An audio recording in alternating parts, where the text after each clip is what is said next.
Hello friends, ഇന്നത്തെ ഒരു video മാനാടിൽ second million കഥാപാത്രം ചെയ്ത വൈജി മഹേന്ദ്രൻ കൊടുത്തൊരു ഇൻ്റർവ്യൂവിൽ ഗോട്ടിനെ കുറിച്ച് ഒരുപാട് ഡീറ്റെയിൽസ് പറഞ്ഞിട്ടുണ്ട്. അത് നമുക്ക് ചെക്ക് ചെയ്ത് എന്തൊക്കെയുണ്ട് എന്ന് നോക്കാം. അപ്പോൾ വേഗം വീഡിയോയിലോട്ട് പോയി വരാം. പിന്നെ നമ്മുടെ സെക്കൻഡ് ചാനൽ ലിങ്ക് ഡിസ്ക്രിപ്ഷനിലുണ്ട്, എല്ലാവരും ചെക്കൗട്ട് ചെയ്ത് നോക്കിയിട്ട് വരിക. ആ ഇൻ്റർവ്യൂ എനിക്ക് ഹൈലൈറ്റ് ആയ 2 കാര്യങ്ങളാണ് തോന്നിയത്.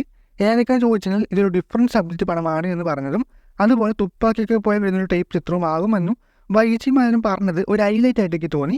തുപ്പാക്കി പോലൊരു പടം എന്നത് ഓവർ ബിൽഡപ്പ് ആകാണ്ട് ഇരുന്നാൽ മതിയായിരുന്നു. കാരണം ഇതേപോലെ തുപ്പാക്കി പോലൊരു പടം എന്ന് പറഞ്ഞിട്ടാണ് ബീസ്റ്റ് ഇറക്കിയത്. ഇപ്പോഴും അതിനെക്കുറിച്ചുള്ള ഓർമ്മയുണ്ട്. എന്തായാലും അതുപോലൊരു കാര്യം ചെയ്യില്ലായിരിക്കുമെന്ന് തന്നെ കരുതാം. അപ്പോൾ ഈ മഹേന്ദ്രൻ ഗോട്ടിലൊരു ക്യാരക്ടർ ചെയ്യുന്നുണ്ട് എന്ന് ഒഫീഷ്യലായി തന്നെ വെളിപ്പെടുത്തി കഴിഞ്ഞു. പക്ഷെ ട്വിസ്റ്റ് എന്താ വെച്ച് കഴിഞ്ഞാൽ ഇദ്ദേഹം വീഴുന്നത് ഒരു ക്യാമിയോ റോളിലാണ്, അതും CBI വേഷത്തിലാണെന്നും വെളിപ്പെടുത്തിയിട്ടുണ്ട്. അതും ഈ പടത്തിൻ്റെ തുടക്കത്തിലൊന്നും ഈ ക്യാരക്ടർ വെങ്കട്രാമൻ്റെ ഐഡിയ ഇല്ലാത്ര. പിന്നെ ലാസ്റ്റ് ആയപ്പോൾ ഈ ക്യാരക്ടർ നിങ്ങൾക്ക് മാത്രമേ പറ്റുള്ളൂ, ഇമ്പോർട്ടൻ്റ് ആണെന്ന് പറഞ്ഞാണ് അദ്ദേഹത്തെ വിളിച്ച് ഷൂട്ട് ചെയ്യിപ്പിച്ച് എന്നാണ് അദ്ദേഹം പറഞ്ഞിരിക്കുന്നത്. അതുപോലെ എൻ്റെ ഒരു ഡയലോഗ് ആ പടത്തിൽ തിയേറ്റർ ഫുള്ളിൽ ഒച്ചയുണ്ടാക്കാൻ പറ്റിയ ഐറ്റം ഉണ്ടെന്നും പറഞ്ഞിട്ടുണ്ട്. ഇതൊക്കെ കേട്ട് സോഷ്യൽ മീഡിയയിൽ ഒരുപാട് പേര് ഈ യൂണിവേഴ്സ് തിയറി ആയിട്ട് ഇറങ്ങിയിട്ടുണ്ട്. ഇദ്ദേഹത്തിൻ്റെ ക്യാരക്ടർ മാനാടിൽ വരുന്ന അതേ ക്യാരക്ടർ തന്നെയാണ് ഗോഡിൽ വരുന്നതെന്നൊക്കെ പറഞ്ഞ് ഇത് VC ആണ് MC ആണ് എന്നൊക്കെ പറഞ്ഞ് ഒരു ട്രെൻഡ് എന്ന് ക്രിയേറ്റ് ആയിട്ടുണ്ട്.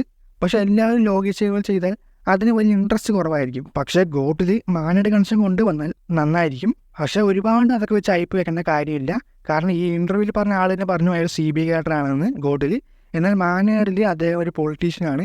ഇതിൽ തന്നെ ആ ഒരു ബന്ധമായി ഈ കണക്ഷൻ വഴി ഇല്ലയെന്ന് മനസ്സിലാക്കാം. അഥവാ സർപ്രൈസ് ആയിട്ട് ഒരു റെഫറൻസ് എങ്ങാനും വെച്ച് കഴിഞ്ഞാൽ ചെറുതായി ഒന്ന് ടീസ് ചെയ്ത് പോകുന്ന പോലെ എന്തെങ്കിലും ഒന്നുണ്ടെങ്കിൽ അത് ആയിരിക്കും എന്ന് തന്നെയാണ് കരുതുന്നത്. എന്തായാലും നമുക്ക് കാത്തിരിക്കാൻ ഗോട്ട് സെപ്റ്റംബർ 5 റിലീസ് ചെയ്യുന്നത്, വേൾഡ് റിലീസായിട്ട് നമുക്ക് കാത്തിരുന്ന് കാണാം. അപ്പോൾ എന്തൊക്കെയാണ് ഇതിനെ കുറിച്ചുള്ള അഭിപ്രായം കമൻറ്റിൽ പറഞ്ഞാൽ മതി. അതുപോലെ താഴെ കാണുന്ന ലൈക്ക് ബട്ടൺ, ഷെയർ ബട്ടൺ തട്ടി വിടുക. പിന്നെ സൈഡിൽ കാണുന്ന സബ്സ്ക്രൈബ് ബട്ടൺ, ബെൽ ബട്ടൺ തട്ടി വിട്ടാൽ കൊള്ളായിരുന്നു. ഇന്ന് പിന്നെ മറ്റൊരു വീഡിയോ കാണാം.